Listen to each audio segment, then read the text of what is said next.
Magandang buhay! Today's episode, isang napakasarap na sinabawan recipe ang ating lulutuin na sigurado ako talagang masasarapan kayo.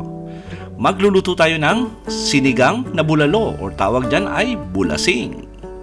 Magpainit lang ng konting mantika sa ating kawali na paglulutuan, tapos gisa muna natin yung ating luya. At yung luya natin ay hiniwa lang natin yan sa maninipis na strips. Sangkutsa lang natin mga 30 seconds, sunod na natin yung ating sibuyas. At yung sibuyas natin ay hiniwa lang natin yan ng katamtamang kapal.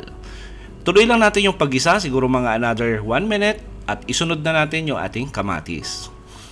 At yung kamatis natin ay hiniwa lang natin yan ng pahaba. At hindi natin kailangan lutuin or durugin yung ating kamatis. Masarap yan pag medyo maasim pa talaga. Nilagay na natin yung ating bulalo at medyo 1 kilo lang yung niluto natin. Gawin natin dyan, sisired lang natin kabilaang side, siguro mga 1 minute bawat side.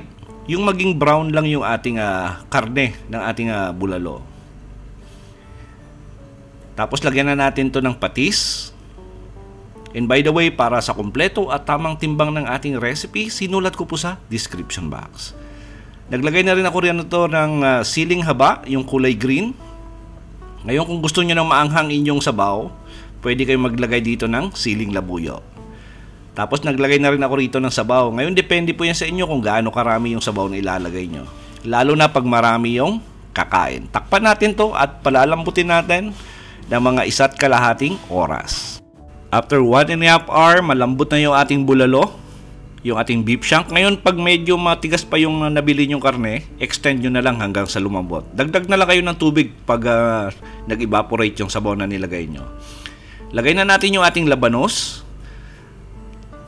Tapos gagawin natin dito, lagyan na rin natin ng broth cubes or flavor enhancer at simmer natin for another 5 minutes. After 5 minutes, pwede na natin isunod yung ating sitaw, yung ating okra, tapos lagay na rin natin yung ating talong.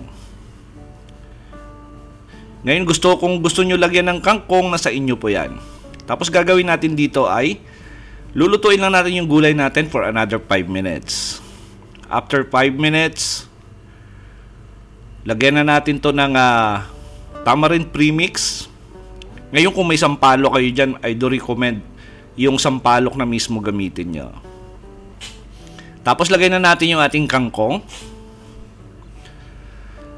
At takpan lang natin yan. Siguro mga 1 minuto lang yan kasi dahon lang yan ng kangkong. Madali lang lutuin. Simmer lang natin for another minute. At pwede na natin iserve yung ating napakasarap na bulasing. Or tawag dyan ay sinigang na bulalo. Sa lahat po na nagkagusto ng ating recipe for today, please like and share this video. At kung bago po kayo sa ating kusina, please don't forget to subscribe at pindutin yung notification bell para updated kayo sa mga susunod pa nating masasarap na recipe. Salamat sa panonood at ito ang Kusina ni Dan Levi.